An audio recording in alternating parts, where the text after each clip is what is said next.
Le Crédit Agricole du Finistère vous présente votre programme. Avec le Crédit Agricole, cap sur les événements de l'été en Finistère.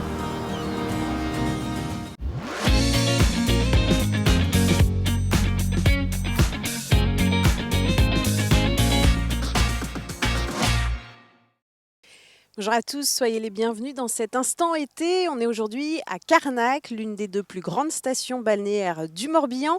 Les vacances scolaires ne commencent que ce vendredi soir, mais pour les professionnels du tourisme, le rush a déjà commencé. On en parle dans un instant avec le directeur de ce site. La Grande Métairie à Carnac, c'est un hôtel de plein air 5 étoiles. Mais avant, place à votre actualité bretonne en images avec les rédactions de TB Sud, de TBO et du Télégramme.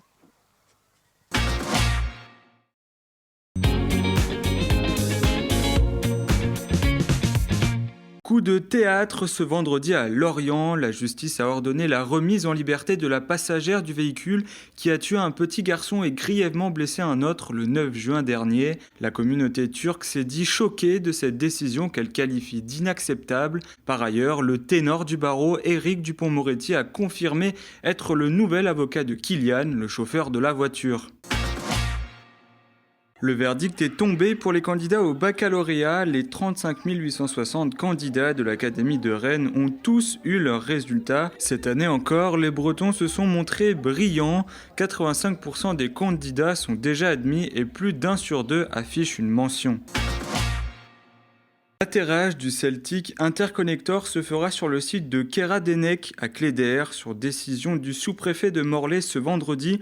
Le projet prévoit l'installation d'un immense câble d'alimentation électrique de 700 MW. Il devrait être tiré d'ici 2026 entre Cork et Cléder, où il continuera jusqu'à La Martyre, où se trouvera la station de conversion. Les cantons de Locminé, Landivisiau et Loudéac sont ceux où l'on achète le plus de pesticides en Bretagne. Selon les derniers chiffres du ministère de l'Agriculture révélés jeudi soir par Mediapart, au niveau national, la consommation la plus importante relève des zones viticoles comme le Bordelais, la Champagne et le Languedoc-Roussillon et de la zone de production intensive de blé du centre Val-de-Loire. Fini la prévention, place à la verbalisation. La brigade environnement Action de Saint-Brieuc va s'étoffer à la rentrée, 1 an après sa mise en place pour lutter contre les dépôts sauvages et les déjections canines, montant des amendes de 35 à 1 500 €, plus confiscation d'un éventuel véhicule.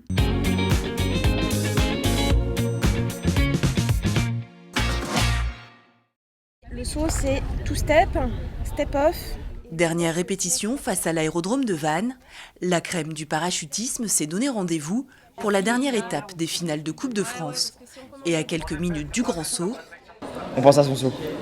On est concentré dedans, on est dans sa bulle. En fait, c'est de la préparation mentale au sol. Ensuite, on monte et on répète les gestes qu'on avait fait au sol auparavant, mais pendant le saut. 3 épreuves sont au programme, la précision d'atterrissage, la voltige ou encore le voile contact qui se pratique le plus souvent à 2 ou 4. On sort de l'avion, on ouvre le parachute et on fait des figures avec les parachutes, enfin sous la voile. Voilà. En fait, on vient s'accrocher les pieds dans les suspentes et ça fait des prises. Et donc le but, c'est de répéter le plus de fois le cycle qu'on a répété au sol. 125 compétiteurs venus de toute la France vont donc pendant 3 jours s'illustrer dans leurs disciplines respectives. Aspect particulier de l'organisation, sportifs de haut niveau et membres de clubs se côtoient. On essaye de répartir ou d'anciens compétiteurs des équipes de France ou au contraire des compétiteurs actuels dans les différentes équipes de clubs qui font qu'on fait monter le niveau de l'équipe et on amène aussi une technicité interne et donc une capacité à faire progresser les gens en interne. Donc ça, c'est un petit peu l'enjeu de cette organisation un petit peu particulière. La Coupe de France s'achèvera dimanche midi. L'équipe de France va ensuite s'entraîner en préparation du championnat national, prévu à Vichy le 27 juillet prochain. Après une régate entre l'Angleterre et la France, 75 voiliers ont accosté au port de Paimpol. Ils ont tous plus de 40 ans, avec pour certains une histoire particulière.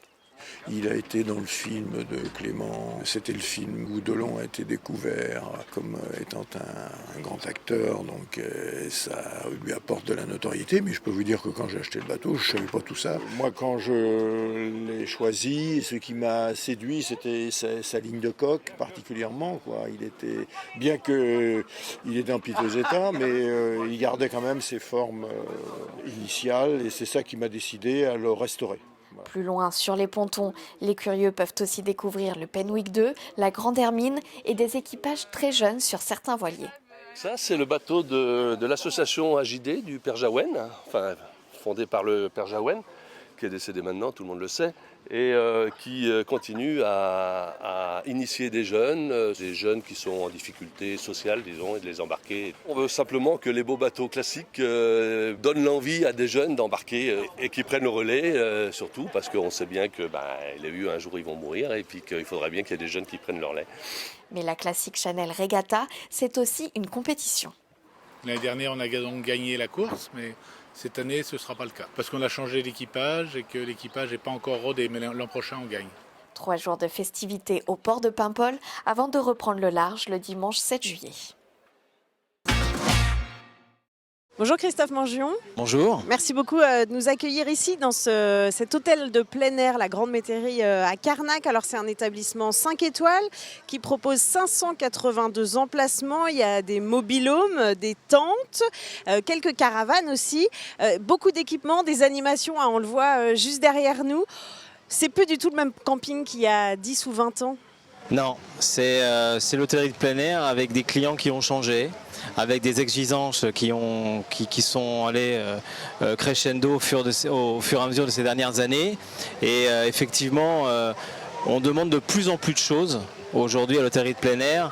Et les équipements, les mobil-homes changent, comme les clients et comme les demandes du tourisme aujourd'hui dans le Morbihan en 2019. Mais alors ça fonctionne parce que je lisais qu'en 2018, les campings morbihanais ont battu des records de fréquentation. C'est 4,5 millions de nuitées entre avril et septembre.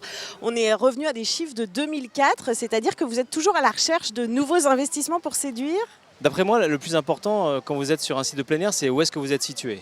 Donc déjà Carnac, avec les menhirs par exemple, qui est une curiosité nationale, européenne et bientôt mondiale, amène beaucoup de touristes. Je pense que la Bretagne aussi aujourd'hui est une destination phare française.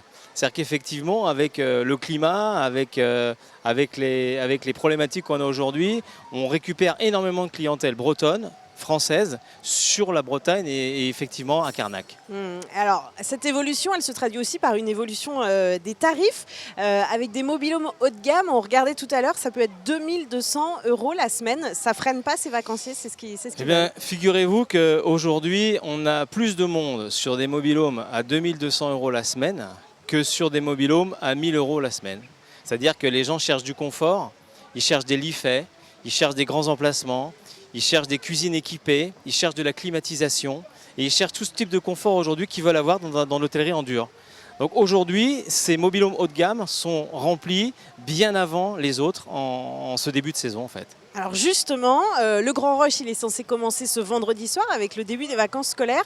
Vous, ça vous fait sourire un peu parce que ça fait longtemps que vous êtes déjà complet en partie. Oui, en fait, ça me fait sourire parce qu'aujourd'hui, il y a une clientèle bretonne qui nous a rempli, en fait, on a ouvert le 6 avril et on était déjà complet pendant 15 jours, plus tous les gros week-ends de vacances où on était à 1400 personnes juste de notre côté. Donc on a déjà été complet avec des week-ends à 205 arrivées de mobil-home. Donc on a eu des week-ends énormes, des semaines énormes, on était déjà complet. Et en tout sur le site, vous pouvez monter jusqu'à 2600 personnes. Oui. Qui vient séjourner chez vous? Du coup, vous parliez des Bretons. Oui. Il y a beaucoup d'étrangers aussi, je crois. Oui, parce que nous, on a une particularité, on a une partie qui sont des tours opérateurs. Donc effectivement, on a une clientèle anglaise, irlandaise, on a une clientèle allemande et on a beaucoup de Bretons effectivement qui viennent nous voir ici à Carnac. Pour accueillir ces 2600 personnes, il faut beaucoup de monde. Est-ce que vous avez du mal à recruter? Alors le recrutement est un problème récurrent tous les ans puisqu'aujourd'hui on a besoin de monde.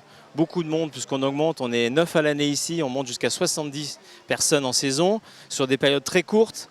Donc on a du mal à trouver des gens qui ont envie de s'investir, qui ont envie de faire du qualitatif et qui ont un enjeu. Donc finalement, on a les mêmes problèmes de recrutement que dans n'importe quel autre domaine d'ailleurs. Donc ce problème est récurrent et je pense va aller de pire en pire d'année en année. On a eu les dates du brevet là, qui ont été modifiées à quelques jours. Est-ce que ça a entraîné des modifications de réservation chez vous? Nous, ça a augmenté quelques annulations, mais effectivement, on a mis en place des process commerciaux qui font que on a su traiter ces demandes assez rapidement, mais on a effectivement eu une réglementation par rapport à ces annulations-là, mais ça n'a pas été énorme chez nous. Allez, dernière chose avant de vous quitter, qu'est-ce qu'on peut vous souhaiter pour cette saison qui se lance? Alors moi, ce qu'on peut souhaiter, et ce que je dis toujours, c'est que les clients et les vacanciers qui sont là passent un bon moment en famille, et c'est tout ce qu'on peut nous souhaiter, qu'ils passent un bel été, de belles vacances et qu'ils soient heureux en repartant avec ces moments passés en famille. On les voit souriants en tout cas, ça a l'air de pas trop mal se passer. On dirait. Merci beaucoup Christophe Mongeau. Avec grand plaisir.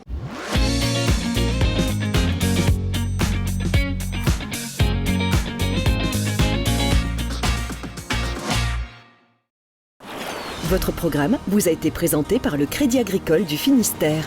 Avec le Crédit Agricole, cap sur les événements de l'été en Finistère.